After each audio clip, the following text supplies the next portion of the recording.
चटपटी चाउमीन वाली। बसंतपुरा नाम का एक गांव था जहां पर दो सास बहू रहा करती थी। वे कुछ समय से बेहद ही परेशान थी।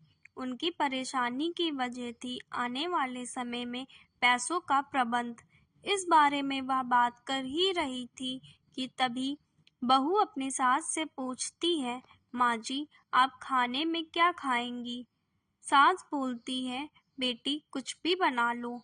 तभी बहू को समझ नहीं आता है कि मैं क्या बनाऊं, तो वह दोबारा सास से पूछती है, माँ जी आप ही बताइए कि मैं क्या बनाऊं।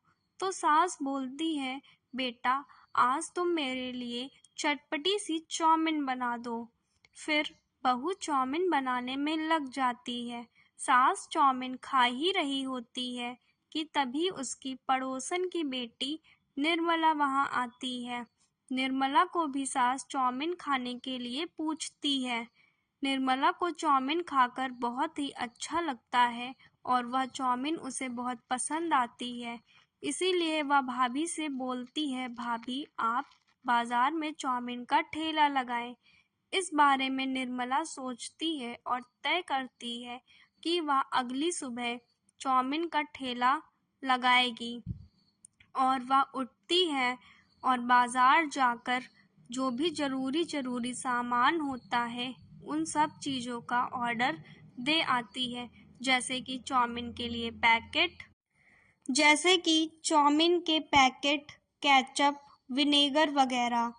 और वह ऑर्डर देकर अपने घर की ओर चली जाती है इसी बारे में सोचते हुए।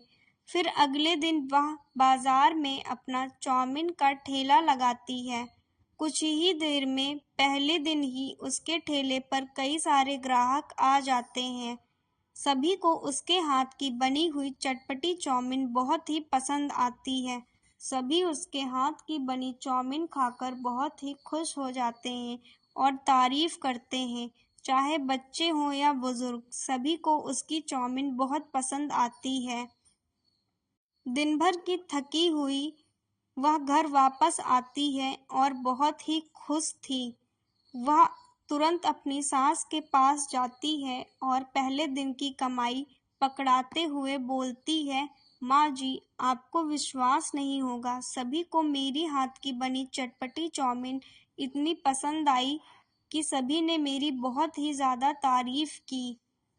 यह सब सुनकर सास बहुत खुश होती है। फिर वह दोनों अपना जीवन बहुत ही खुशहाली से और एक बेहतर तरीके से व्यतीत करने लगती हैं।